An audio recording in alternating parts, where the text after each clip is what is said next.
What's up, guys? So it's me, BPRadiant here with a couple of my pals. We're going to be doing kind of our Brawl set review of all the legendary creatures that are going to be able to be played as the commander of your decks. So joining me today, we have C1 Shot over here to my left. Hey guys, play some games. Real strong intro, Chris. I don't know what. Over here to my right, we have Smurf from Three Cups Gaming. Take it away. Good to see everybody. We are excited to go over some of our most excited for commanders for Brawl. Yeah, I'm really excited for this set. A lot more than I thought it would be, with just so many to cover. So we'll go right into it, guys.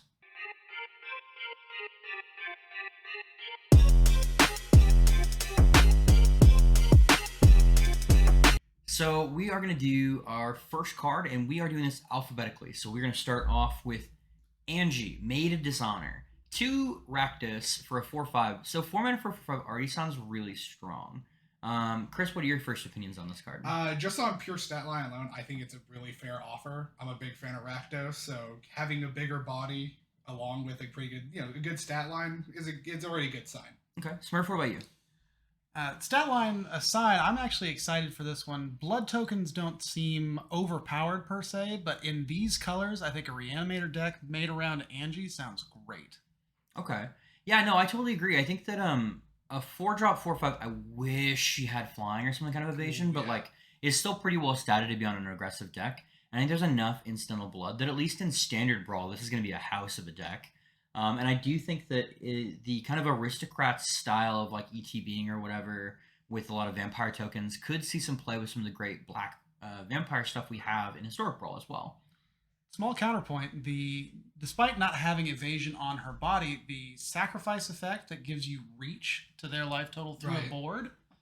That is point, and there's no tap, so it's just 2 mana tap. So like with things like Black Market, I see being a fantastic standard with card in Historic Brawl because you're already doing things like sacking your board and you're getting massive mana to drain your opponent out potentially with these blood tokens in the end game. And it's I think she's a really good blood payoff. Like I haven't seen a bunch of those yet. Mm-hmm. And the fact, I'm going to be splashing some of these cards in here, I get to do something with them except for looting. So that's pretty good. Yeah, I agree. So for Angie, you guys kind of convinced me to it. I think Angie is really good in both plays for standard and historic Brawl. So I'm going to have to give Angie my first A. A for Angie. Oh, wow. Smurf? I think Angie is going to have a lot of competition in the Rakdos colors with our vampire from the last set. I don't know that she's got as much gas as he does. I'll give her a B+. I'm going to concur with that. I'm going to say a B+ was where I was going to go with it, and I'm going to stick it there. See, I guess I just haven't played a lot of Flurry, and I think Angie's going to be the vampire to go, or Olivia, so interested to see how that goes. Our next card is one that I'm really excited for, the art, but not the base art, and that's going to be Chandra Dressed to Kill. And I say this because the base art is Dressed to Kill from how awful it looks. Dang. Look, I'm sorry. Rip Chandra, man. This art, fantastic. Love it. A little like regality here. It's got a little like Hunger Games thing going on. It looks like she's at a wedding. Right. But on the abilities, Smurf, what do you think of the abilities for this card? Chandra, especially at a 3 mana with a 3 loyalty to start with, I'm excited for this to come out early. A little bit of ramp in the first ability is not super exciting, but with the reach for the damage, that makes it up there for me. Still on theme for Chandra, we've got 2 +1s. I do like the impulse draw. If it's red, that does make it narrow enough that I'm going to see this slotted into any kind of Chandra tribal. I totally agree, and I think that the fact you've got this modal option of the uptick for mana immediately gives you value to at least do damage to another player Planeswalker. We do see a lot of Planeswalkers in Brawl, and the other uptick giving you card advantages means this is a really good one, and I think you're right. It's going to be great in Chandra Tribal, and I think I personally could even see this, since it's a 3-drop instead of a 4-drop, in some of my decks replacing 4-drop Chandra as one of my draw engines. Oh, really? That jump? At least in mono red. Okay. As 3 mana is a lot when you're talking about potentially playing it turn 5 or 6, getting to uptick it, and then drawing. Mm-hmm. Here's my I kind of like the ultimate, but it just doesn't seem very great. Look, in the magical Christmas land of when you get Planeswalkers to ult, that's a pretty good ultimate. That's a pretty fun one. That's fair, and at least you do get an emblem, but it's still only restricted to red, which feels very bad. I'm here for it. And as the resident red player, I'm here for it. Fair. Chris, to get your opinion on that, unlike some of the other Chandras that, boost the Chandras towards their ult, how often do you think you are going to get to ult this in a mono red deck? With the other small Chandra, giving the boost and stuff like that, and there's, a lot of ways to protect her in red by burning stuff out and killing it. I think she has a fair chance of me hitting that every once in a while. Fair. I mean, it is only like a 4 extra turn clock. It's not too bad as far as walkers go, but I don't know. I'm still excited to play it. I'm going to try to make it work in certain decks because I just love this art a lot. I think that's why I'm so disappointed in the base art. So, Wizards, tell me how to get this art in Arena. I want it. I also want it in paper. Just tell me how to get it. And so for Chandra, this is an interesting one. Smurf, what would you rate Chandra? Chandra, being not the resident red player, I am going to put this Planeswalker compared to some of her other iterations as probably a B+ as well. Not the most exciting. Okay, I think I'm going to go with a B-. It's really limited in the scope you can do with it. I think the card's really cool, and I'm going to try to use it, but I don't think it's necessarily as strong as a lot of options I'd be wanting to put in a deck. Chris? As for me, y'all are haters, and it's definitely an A for me. Burn. Okay. We'll have to see if that works out for you. Yeah, you'll see it. So our next card that we're going to be doing is Dorothea, Vengeful Victim, and on the flip side, Dorothea's Retribution. This is one of our new Disturb mechanic cards, and it is a 2-mana 4/4 that when it attacks or blocks, sack it into the combat, Disturb for 3, that basically turns whatever is enchanted to into a kind of Geist of Saint Trapp minus the hexproof that makes a 4/4 white spirit creature with flying that's tapped and attacking that dies into combat. Pretty basic. Chris, what do you think? What do you have something to say? First of all, that card is spooky. It's really scary. But on the cards end, 2 mana for a 4/4, it's pretty good. It may die very quickly, from its own effect alone. But cranking out spirit tokens, that are flyers and evasive, that puts you on a really mean clock. Yeah, I mean, they do die, but we've seen Geist decks and stuff like Commander work before. I think that there's definitely a slot, at least in Standard Brawl, for a couple of few creatures that you put this on or in some kind of controlling flying aggro build. What do you think, Smurf? I like her archetype that she slots into and provides an engine for more than I like her in and of herself. I think we have a friend who wants to do a similar thing in Commander decks, and they're fragile, and we'll see that in Historic. That makes sense. So what would you rate her overall? Overall, I think I'd give Dorothea the first C+. She's not terrible. I like the color she's in her archetype, but I'm not excited about her. Chris, what about you?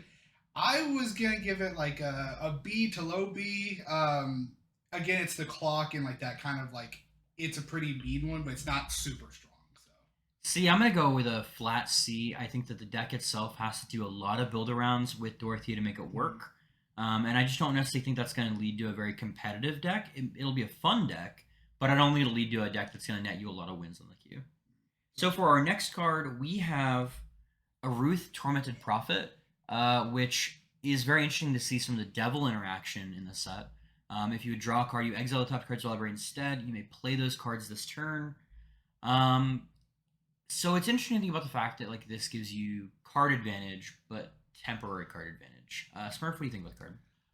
I'm excited for the counterspell players in Historic Brawl to fall into this trap and not be able to hold up their counterspells when they should be playing a different commander.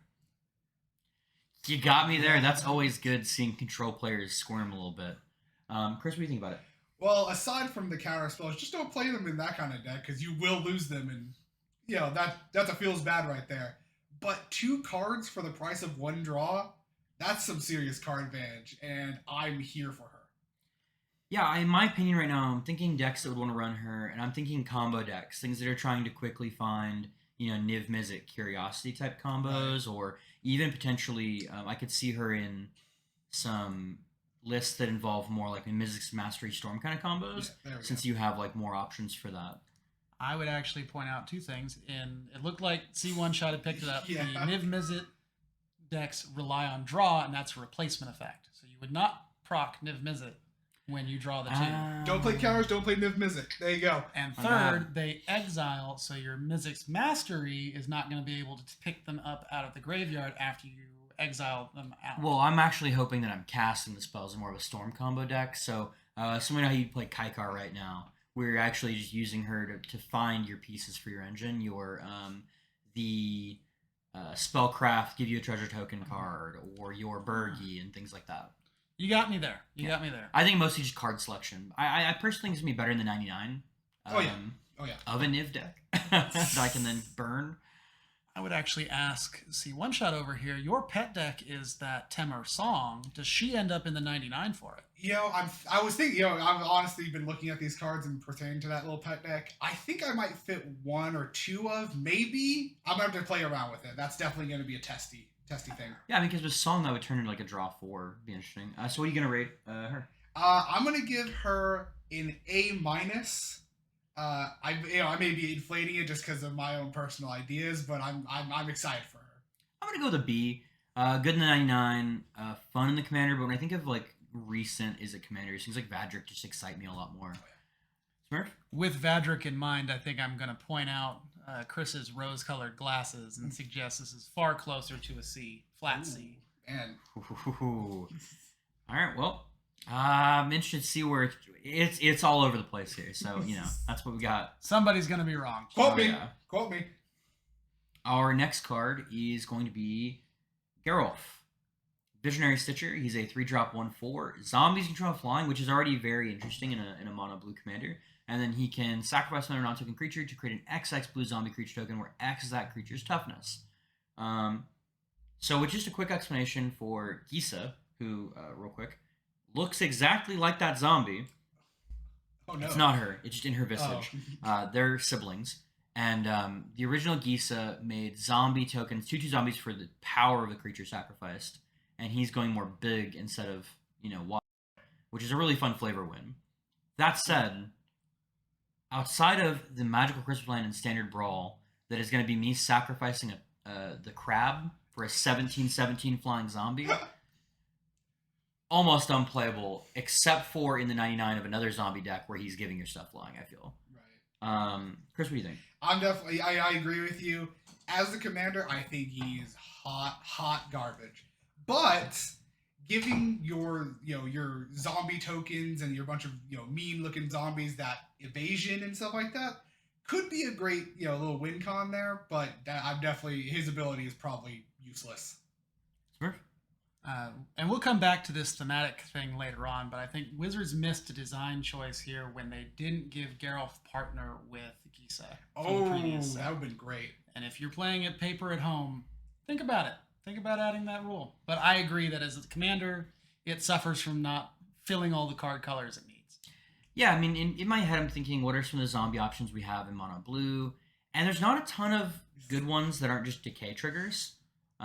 Most of the good blue zombies I'm thinking of are either in black, or are going to be decay. And like that just I think really limits his usefulness.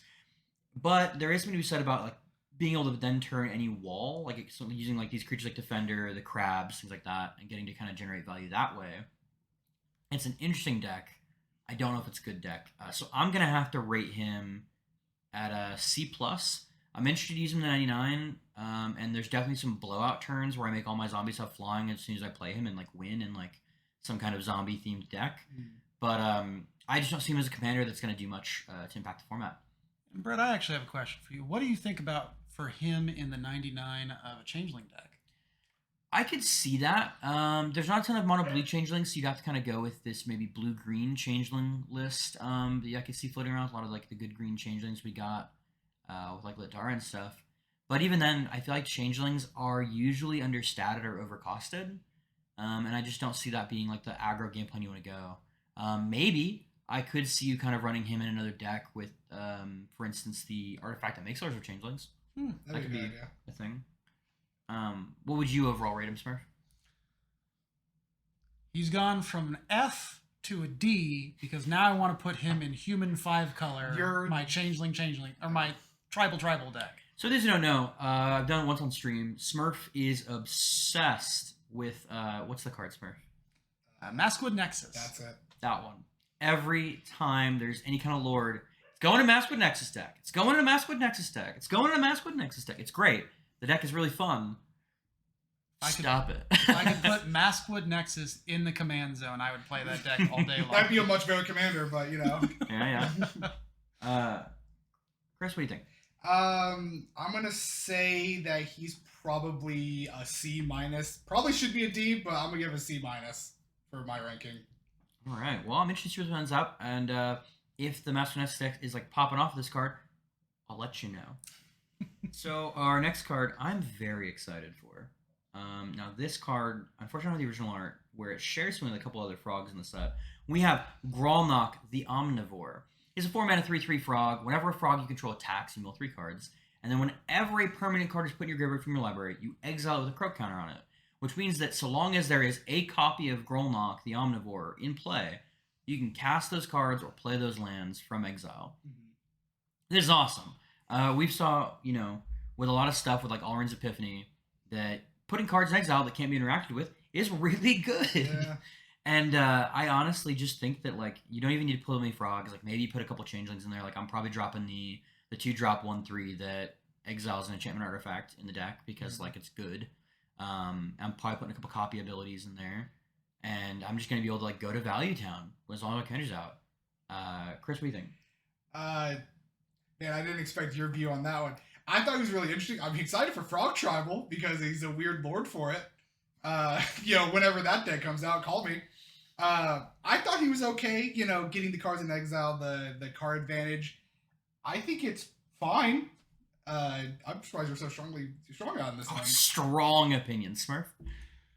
I think in older formats, he gets a lot more toys to play with. I think in Historic Brawl or even Standard Brawl, a lot of self-mill strategies don't leap to mind. There's a couple of the Landfall Crab maybe goes in this deck.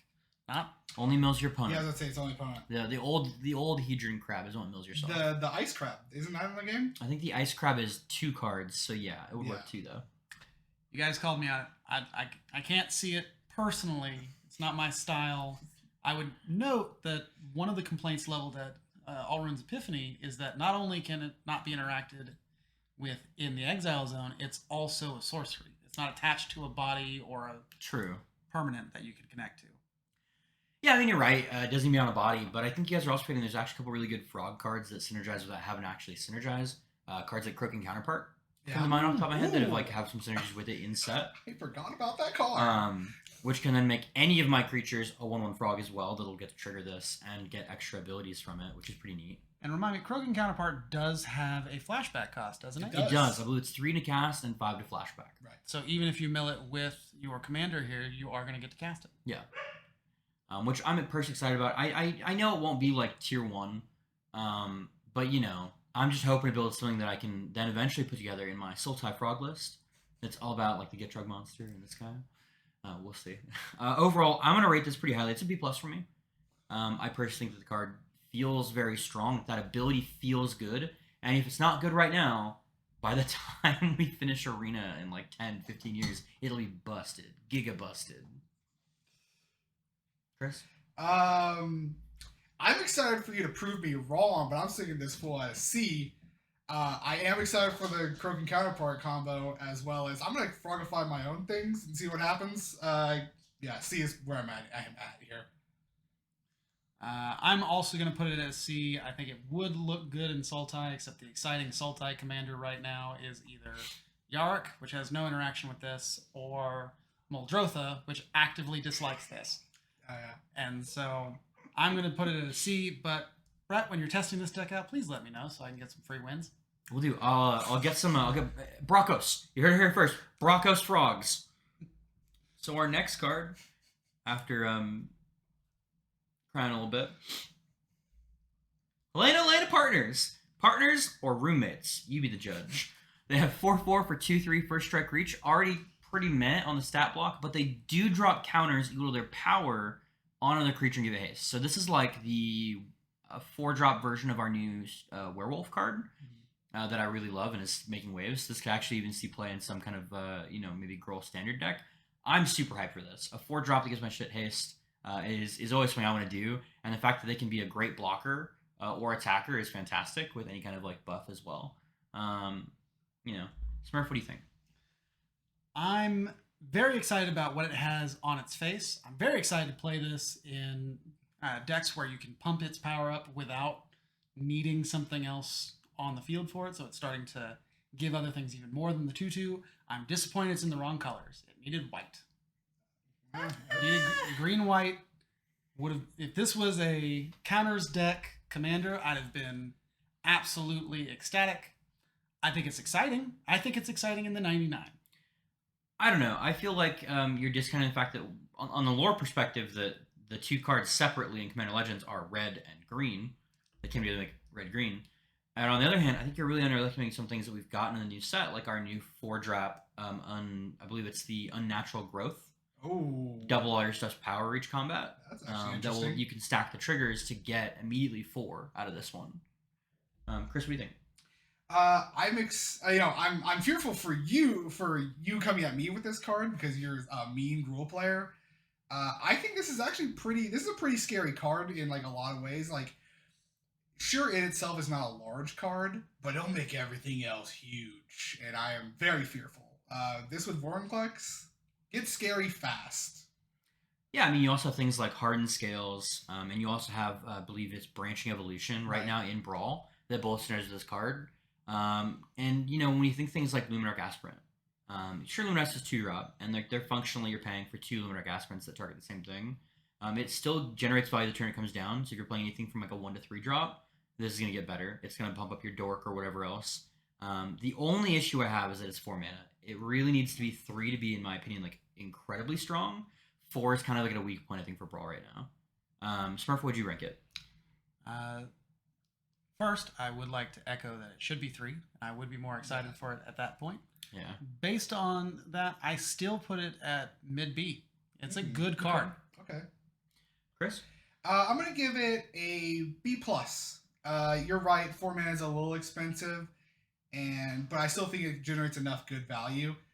Also, they're really good friends. Really good friends, yeah. So I'm all aboard the A train, baby. A-. This card's gonna be nuts. I'm gonna make it work. You can guarantee to see me a video of playing this card. There's been a lot of Growl commanders lately, and they've all kind of been meh. This one I think is the one that has like probably the biggest power differential we can put in the deck. On to our next card.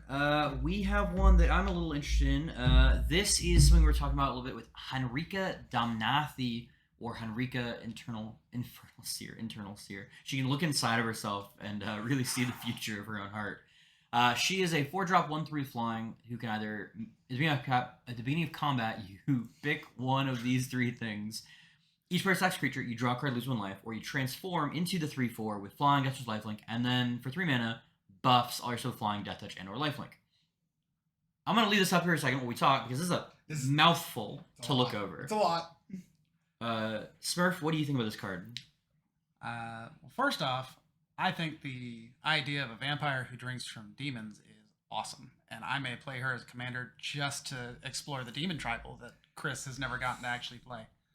Fair enough. I know for myself, I like the idea that she comes down turn 4. You're either going to have to sack a creature or draw a card, lose a life. I think you pick one of those the first turn most of the time, unless you need a blocker. Right. And then turn 2, you transform and swing. And you can start going to face there. Or you can keep it up as a blocker again. That can. I think there's a really interesting thing with the demons, because like you have this flying, death touch, and lifelink buffing. There's like a lot there in black, too, for this. What do you think, Chris? I think she comes out with a bunch of really fun stuff. You know, you can get rid of, if your opponent has like a really big 1 guy, get rid of it. That's pretty sick. You may need a little bit of card draw. And again, you would probably wait for your second turn with her to transform to get, so she can swing herself. There's some little ideas here. Would note, Magic Christmas Land, the second ability does not have tap. It's 1 and 2 black. Something like a demon with some sacrifice energy in a black market, where you now get to pump that ability on maybe 2, 3 demons 2 or 3 times. That is a lot of power across a lot of bodies. And even if not as a commander, like I'm thinking of her in, say, red-black, mono-black, or white-black vampire lists. Most of the good vampires have flying, death touch, or lifelink. Or even, I'm thinking mono-black in like a Villas, Broker, blood-type list where you're looking to pay life. Having lifelink on the body with a modal effect can be really strong to be able to pump that up and gain some of that back. I don't know about as a commander. I'm not entirely sold. Because in my head I'm like, I don't know if I always want to play your turn 4 or not. But definitely 99 of a lot of decks. I would have to rate this one. I'm gonna go with a B plus. I think we're gonna see this card a lot just due to the modal interactions. Chris? I'm gonna agree with the B plus. I don't think she's quite at that A level, but I think a B plus is a solid place for in the 99. I think she's great. What about you, Smurf? It seems like we're in mostly agreement on this one. It's probably a B to B plus for the card itself. A plus for flavor. You're not wrong. I really love the idea of like a thing. Lux, what do you think? She doesn't have an opinion. She's a dog. For our next card, we have one that's going to be very interesting. That's going to have like a lot of fun interaction, and that's Jacob Hawken, Inspector, and then Hawken's Insight. I'm just going to call this guy Hawk. Otherwise, I'm just going to go on Hawken so much. Also, a little bit of a wordy card, so lead up for a little bit. Tap, draw a card, then exile a card from hand face down. You may then look at that card for as long as it remains exiled. In addition to this ability, you can also pay 6 to transform it into the Hawken's Insight. It's important to note that once your opponent has let you draw the card and then exile, they cannot remove it when you pay the 6 mana. This is awesome, and I love the way it's worded so you don't just pay 6 mana and then get blown out.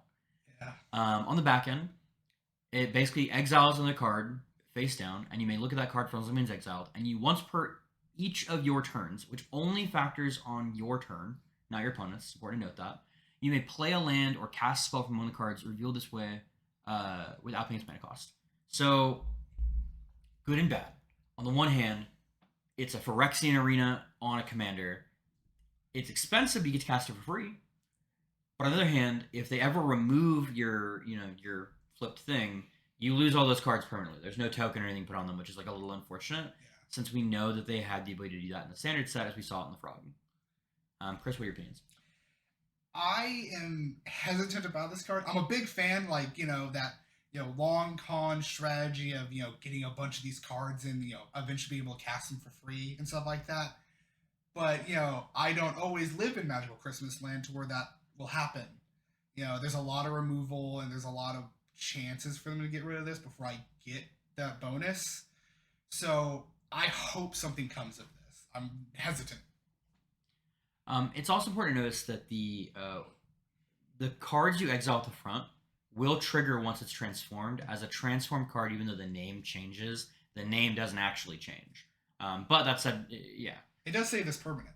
Yeah, that's why I want to put it out there. Yeah. What do you think, Smurf? I think, first off, you missed an opportunity here because this is Jacob Hayukin. Second off.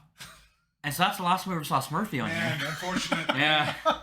We're just going to give me a sec. Here we go. Oh, man. That's why Better. This is the...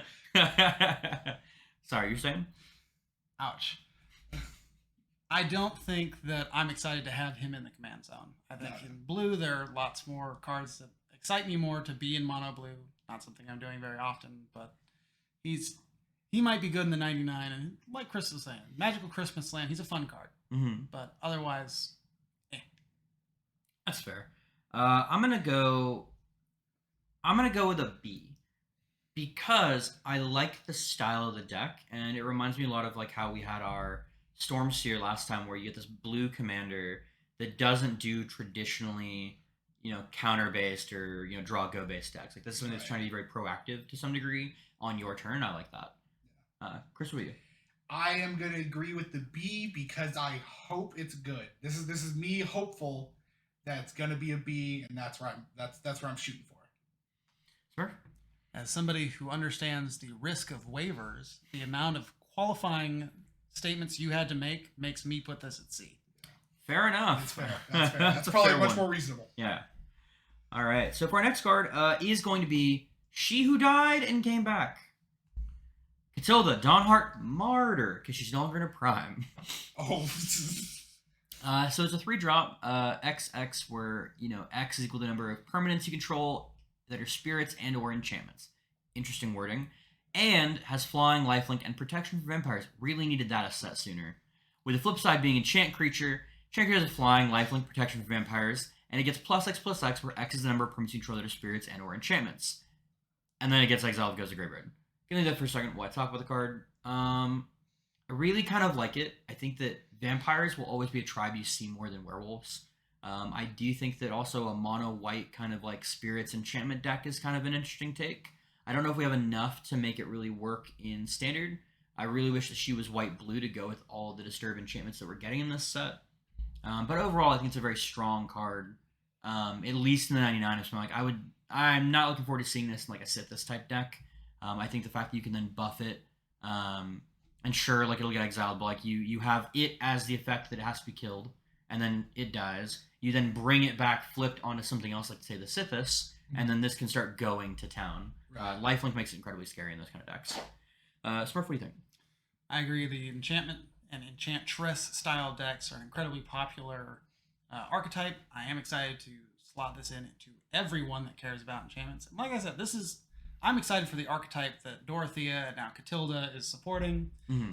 Clearly, Katilda doesn't do enough to give you all the colors you need, but still a good card. Keyword soup. Keyword soup. Keyword soup. Chris, what do you think? I don't play a lot of white personally, so this isn't on my radar, but I am definitely worried about it for, the stuff it gives, I'm fearful for myself about what it does. So I do expect to see this pop up, every once in a while, and it's gonna hurt me a lot. So. And what would you rate it? I'll probably give it, I'm gonna say a B+ is probably where I'm gonna hit. I'm so sorry, real quick. If the dog makes the microphone go brrr, I will try to fix this in post. Smurf, what do you think? Oh, I do believe Katilda probably sits in the vowel soup category of A-. Ooh. I don't know. I really wish it wasn't just spirits, because I just don't think spirits is a deck. I don't see myself putting it anywhere that has spirits. It only fits in enchantments. If it worked with just creatures, I could slot that into the human Katilda deck.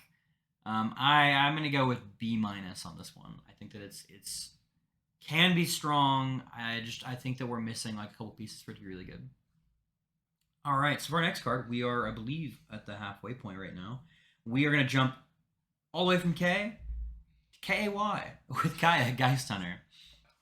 3 mana for a 3 loyalty. Good. Up 6 to 4 to give all your creatures Death Touch and a 1/1 counter up to 1 creature token you control. Weird wording. -2 until end of turn. If one or more tokens would be created under control, twice that many are created under control instead. Awesome. And -6, exile all cards from all graveyards and create a create a 1/1 white spirit creature token with flying for each card exiled this way.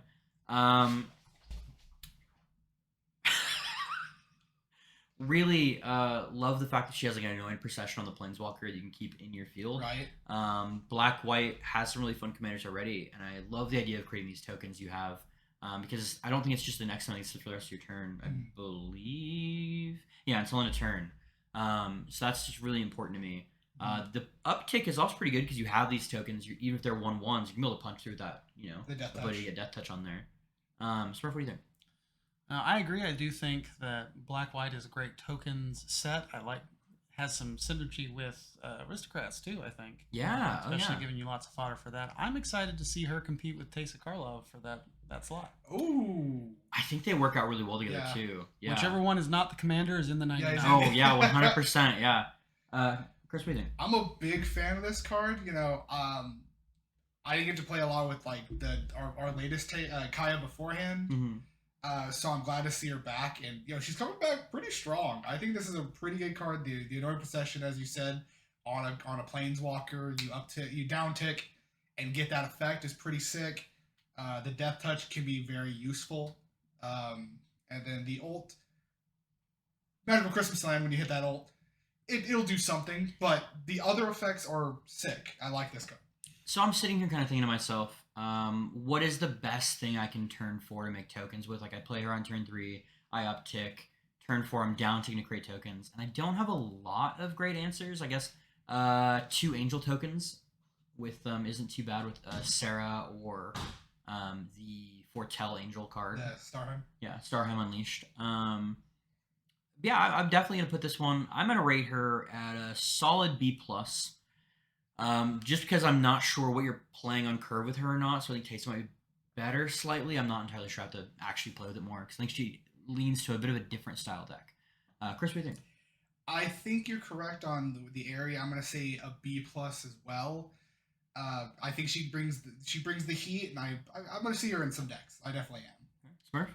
Actually, feeling the callback to the Starnheim stuff, I'm actually going to give her an A- with the idea of an Orzhov Angels list and all of the token angels you can make with that. I do like me some angels, as we've all seen with another video on this channel, Leia Aristocrats, which does not have a secret angels list in the description, and is totally not approaching 200 views. You can go check out. Go check it out. Follow the link over there. All right, so now, joking aside, we are now finally jumping all the way from K to O with Audric, Blood Cursed. 1 red and a white for a 3/3. When ETBs creates blood tokens, where X's and abilities when flying. First strike, double strike, death touch, haste, hexproof, indestructible, lifelink, menace, reach, trample, vigilance on creatures you control. Unfortunately, he has no such keyword, so he can be just French vanilla 3/3, 4/3, with maybe just regular vanilla, but maybe French vanilla if you have something on him. Smurf, what do you think of this card? Well, if Katilda was keyword soup, this is keyword sludge. And this is hot trash. Chris? It's a cool looking card. It looks really cool. I have heard stories about the old Audric, and a lot of people were telling me that they're excited for the new card coming out, and then you see this, and I've heard a lot of stories change. So sorry about that. This might be the most disappointing card of the set. By far. Audric is this really awesome commander. He's doing really cool things. You're picking attackers and blockers. You are granting keywords and stuff to things. You're doing all these really cool abilities.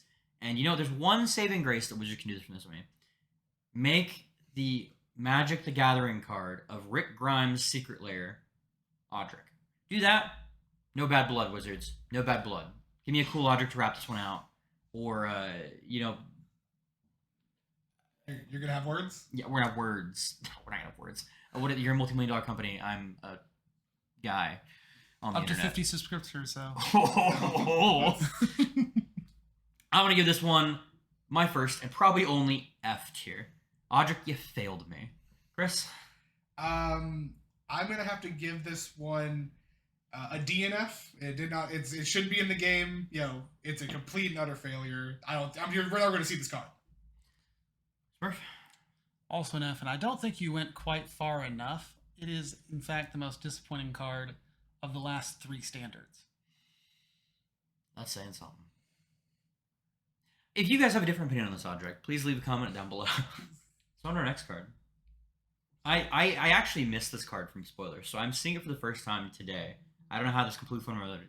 Old Rutstein. When Old Rutstein enters battlefield or at the beginning of your upkeep, you mill a card. If a land card is milled this way, get a treasure token. If a creature card is milled this way, get a 1/1 insect creature token. And if a non-creature, non-land card is milled this way, create a blood token. Value. I wish it was whenever any card was milled, but you know what? I like this card. We have so many cards for Golgari that interact things being in the graveyard. This card is going to be just so nutty. I think that the fact he can ramp you, the fact that he could give you creatures to deal with. Insect is also a theoretical relevant type coming in Historic Brawl as well. Mm-hmm. And then, he can also give you blood tokens, which at least give you more opportunities to loot and try to figure out more cards you have. Smurf, what do you think? Well, I was much higher on this card, except for 2 things. 1, I did not realize that it was only for his mill effect, and therefore it falls greatly in esteem. 2, I think there was a missed opportunity for all of these new Innistrad cards that say Insect, that should say Pest. We still have those tokens in Standard.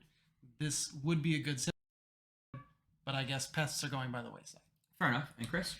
I do feel disappointed that it is only for his own mill effect that you get these effects, but it is still value. A treasure token's a treasure token. It's great. Getting the Insect should have been Pest. You're correct. Is a blocker for some other reason or for some sort of payoff. I don't know which one it would be. As well as the blood, sure, in those colors, it probably isn't a ton to do with it, but it's it's still a loot effect. It's something you get value for him.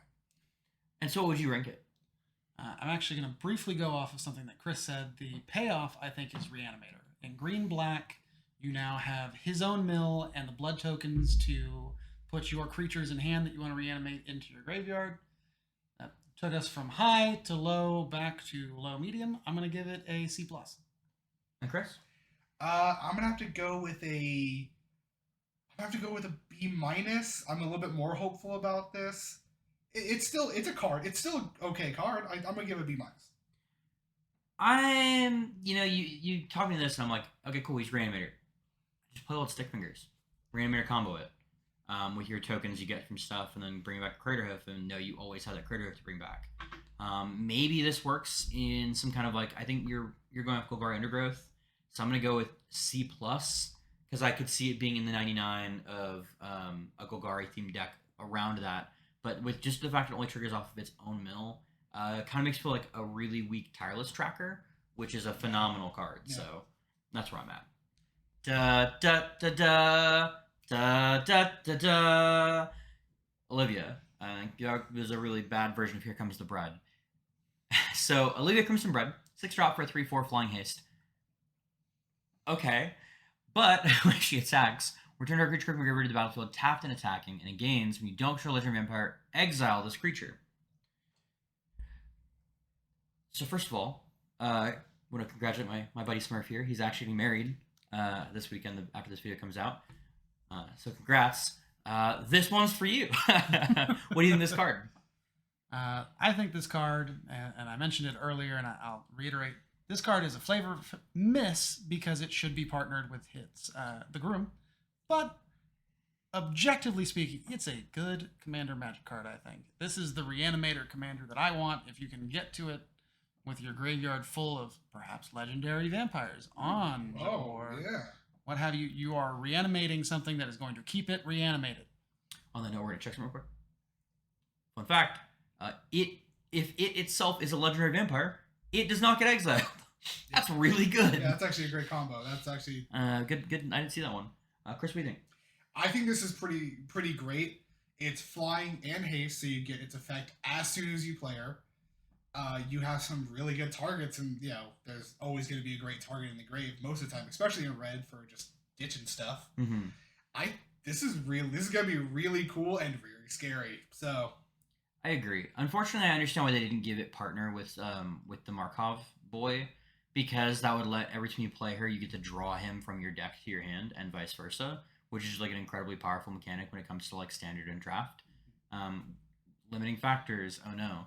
But house rule it, really cool. It also lets you play them with big old Edgar or young Edgar. Old Edgar to us, young Edgar to him. And I really like this ability. I'm gonna make this work. I love Rakdos Reanimator. I have Chainer, big fan. I'm gonna love this deck in both standard and historic brawl. It's devastating slot, and the fact it has haste is incredible. And you can really potentially blow your opponent out, since the card it brings back is also tapped and attacking. When I think about that, I think about things like the Double Strike Dragon that gives us Double Strike. Oh! Is the first thing to name, because that already means you're swinging in for 16 damage right there. And that's pretty strong. That's a lot of damage. I'm going to give her another A, medium A. I'm excited for the card. I think it's going to be really potent. Smurf? I'm also going to give it an A. And I think, going off of your house rule thing, I think we need to give Fruit Loop these 2 cards and require him to take old Edgar, new Edgar, out of the command zone permanently. No, you know what? I've only lost the Vampire deck once, so I don't know. I'll just play Animal if it gets too oppressive. Chris? Hey! This is an A. Sorry, bad joke. But yeah, A. So I think that's the first we had all 3 A's, so I think we got a little one. A. See here first, folks. So for this next card, we have our last double-faced card with another one of the Vampire Lords, Runa Stormkirk. 1 out of mirror for a 1/4 flyer. Interesting stat line already. When you enter the battlefield, put up to 1 target creature card from your graveyard on top of your library. Also an interesting effect. And then, if in your upkeep, look at the top card of your library and reveal that card. If it is a creature card with converted mana cost 6 or greater, reveal its way, transform him into the Kraken Horror, Crothus, Lord of the Deep, which is a 3/5 flyer. Okay, interesting stat line for a Kraken Horror from the Deep. When he attacks, create a tapped and attacking token that's a copy of the target creature that is attacking. If that creature is a Kraken, Leviathan, Octopus, or Serpent, create 2 of those tokens instead. Okay, there's a lot to take in here. I'm going to go think about this for a second. Chris, what do you think of this card?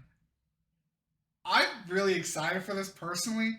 I'm a big fan of Kraken Tribal, if that's really the thing you can call it. And I finally get a really good toy to play with it.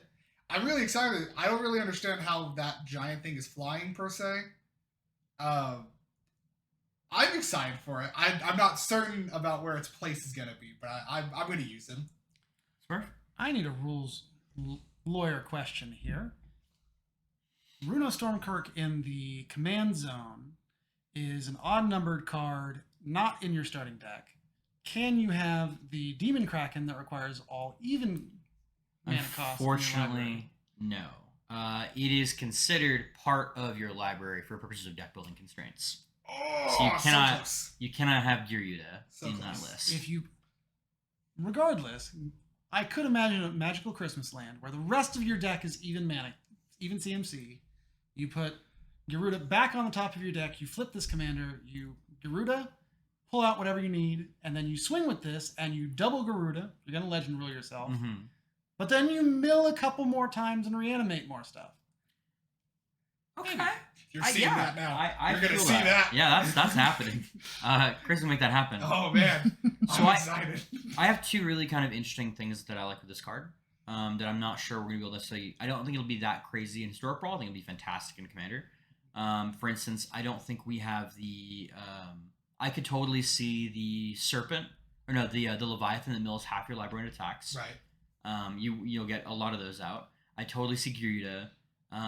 But I think we're missing some important Leviathans. Like, for instance, I think it's Stormtide Leviathan, which bounces all, non-Sea Serpents Leviathans when they're in the battlefield. Though we do have Whelming Wave, which does the same effect on a Sorcerer, which will send to the deck.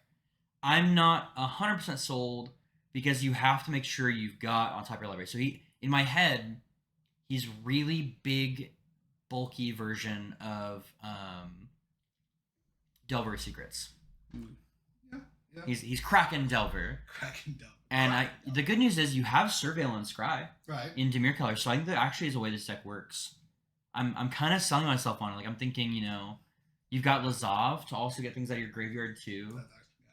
I would point out that we're being the opposite of reeling in a fish. We are being dragged down to the deep by this commander. Oh! I'm here for it. Well, okay, I guess that means I gotta give this a B+. I'm gonna wrap it up with a B+ on this one. Smurf? I'll go with a B. I'm going to be optimistic here. A-. Kraken Tribal. You'll fear it. We'll have that play against the other lists that I've been trying to work on. We'll see how it goes. I'm gonna lose. Before I put this next card up here, I need to be very clear.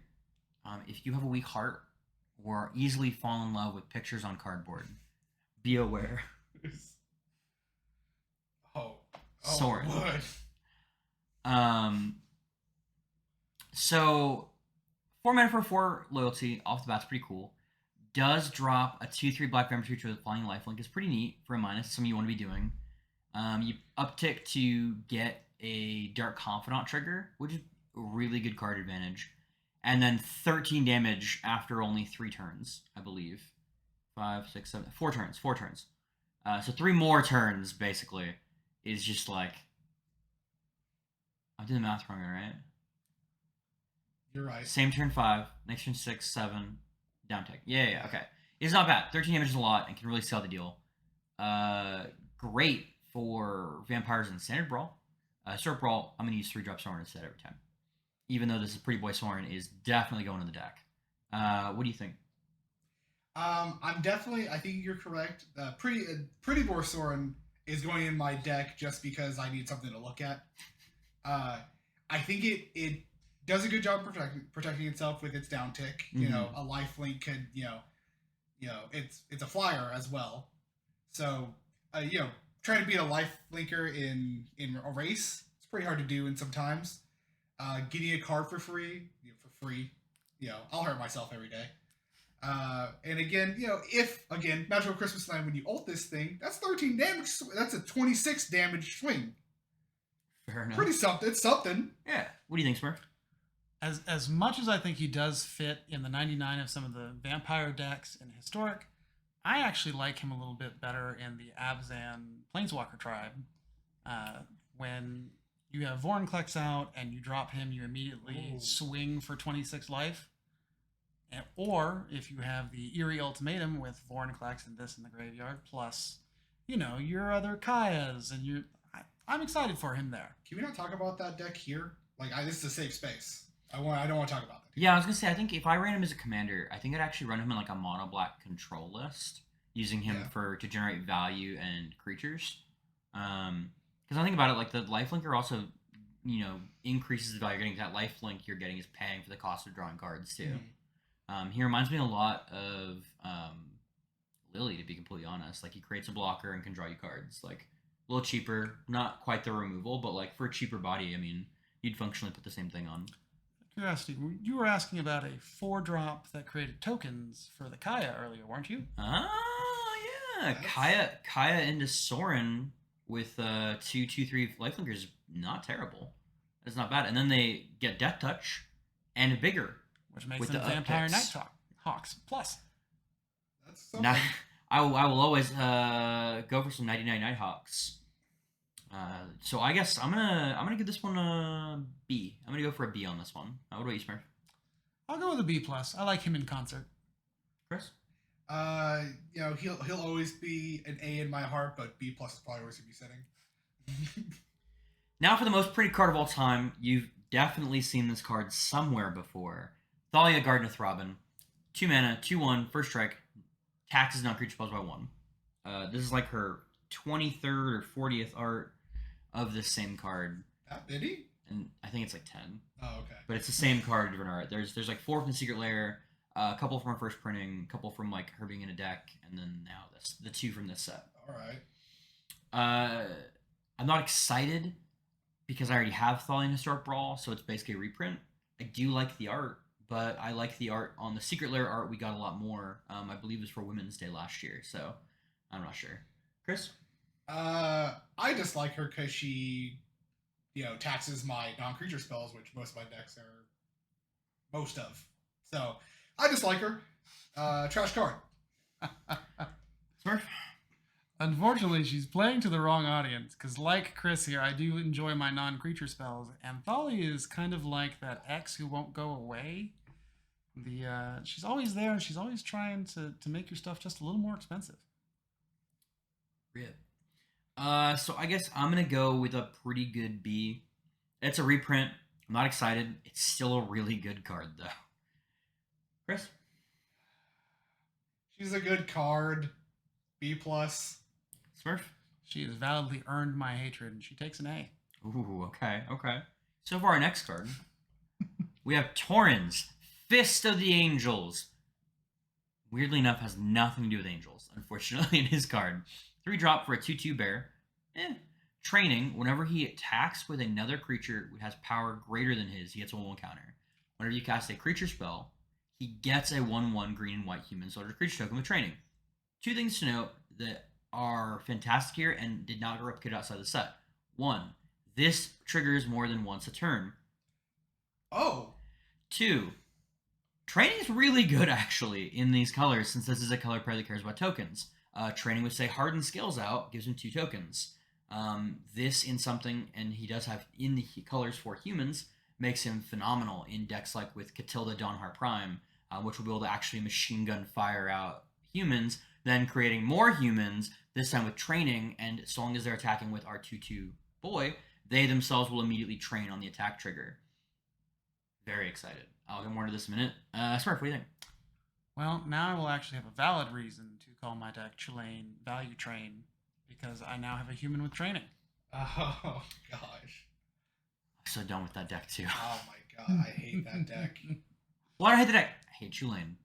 The land should not come into play untapped. Chris, what do you think? Now that you told me about how training works, I had no idea how it worked. It sounds like better mentor, in a way. Yeah. There's a fun fact with how it works. Since mentor and training trigger, so training, I believe, will trigger on the attack, and then mentor has to trigger on the attack and the resolution of the ability. You do want to make sure to stack them to where the mentor trigger goes first.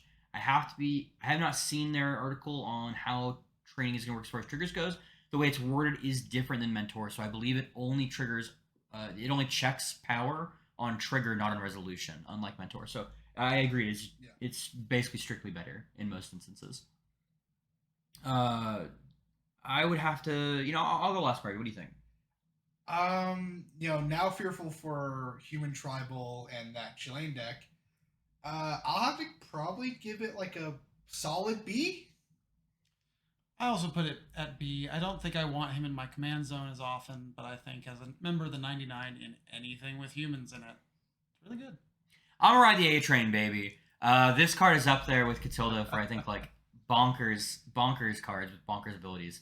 I'm gonna drop every 1-drop I can slam in this deck because if I want to point out, it does not have to be humans that he casts. I'm not restricted to 1 and 2-drop humans like Katilda.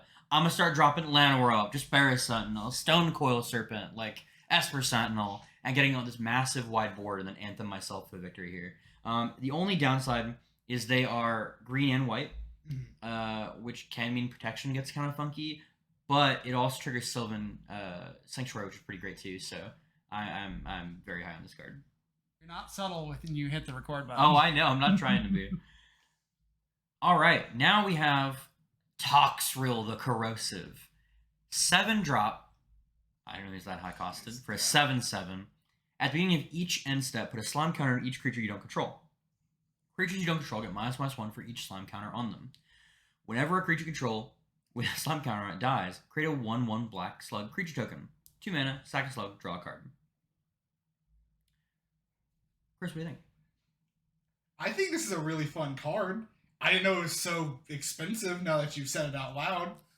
But I like the corrosiveness of like them slowly deteriorating into slugs, and again, Magical Christmas item, when that happens a lot, you get a bunch of slugs and you can start drawing off of them. It'd be pretty fun. It's an interesting card to say the least. Smurf?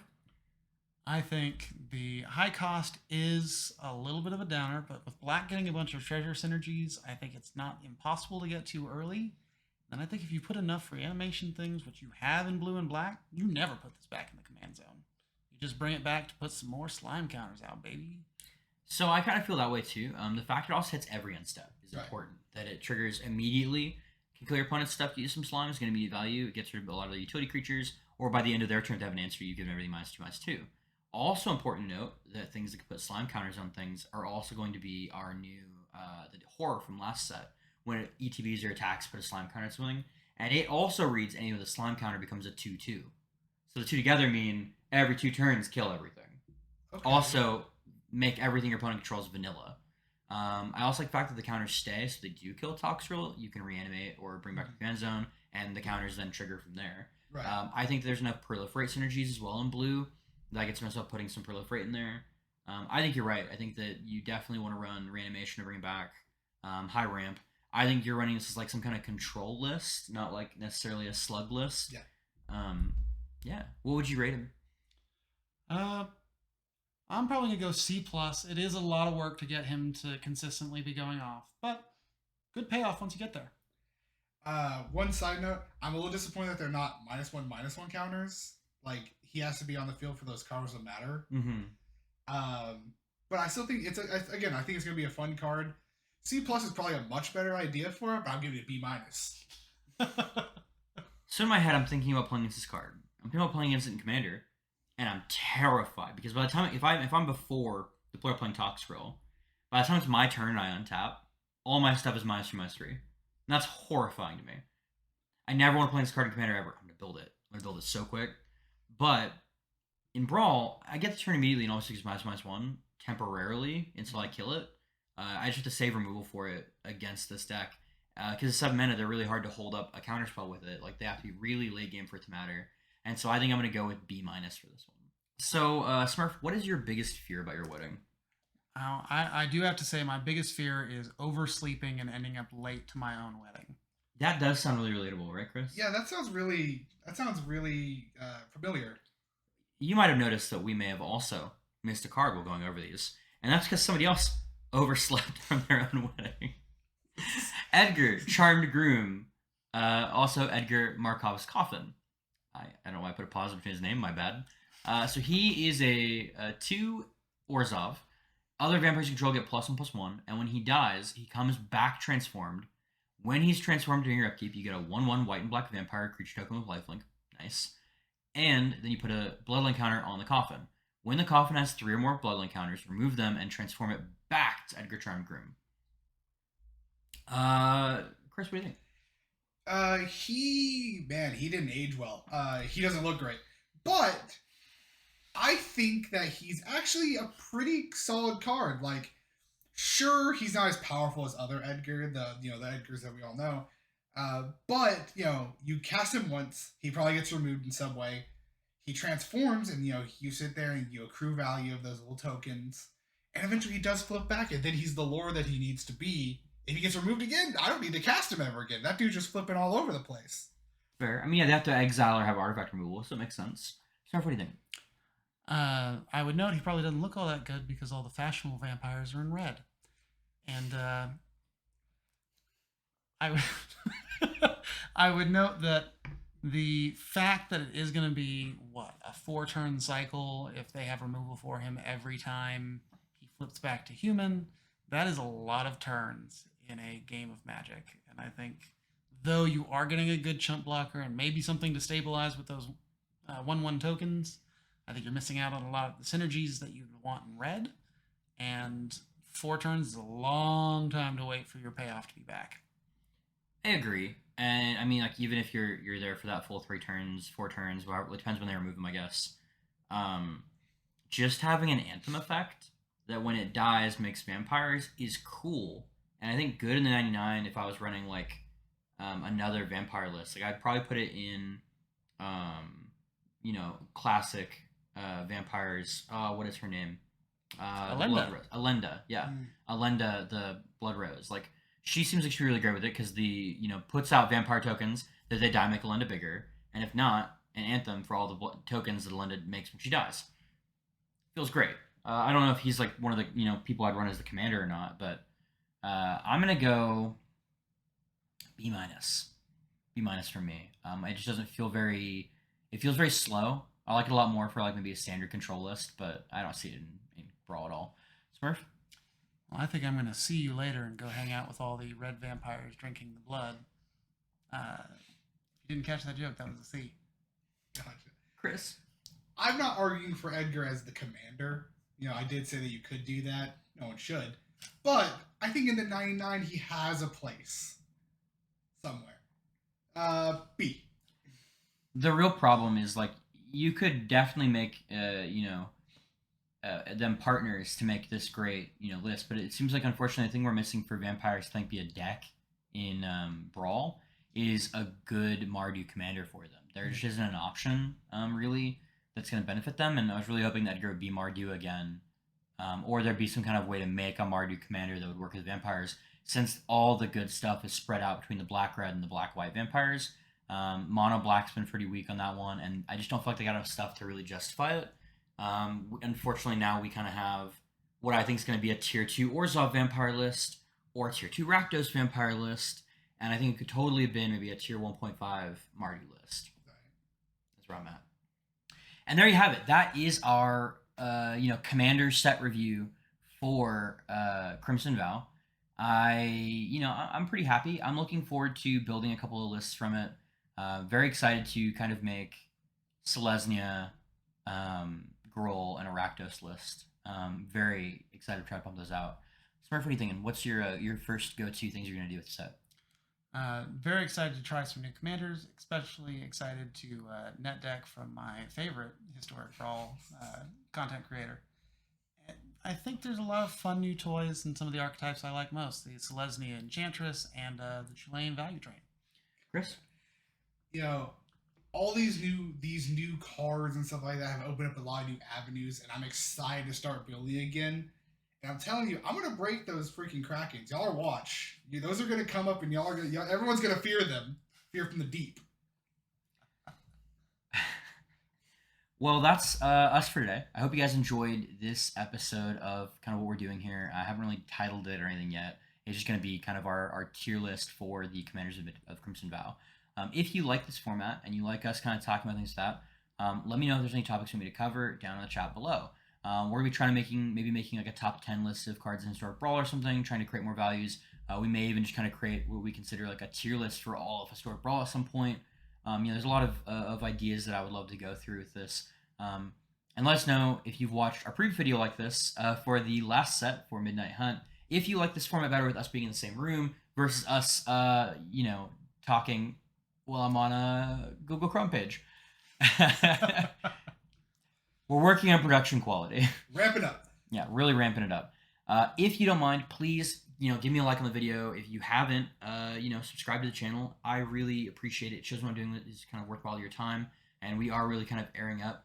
We are going to be doing a celebration. I'll start announcing the things after this video for hitting 50 subscribers, and we'll fill you on that more on our next video. Thanks for watching, and as always, be radiant.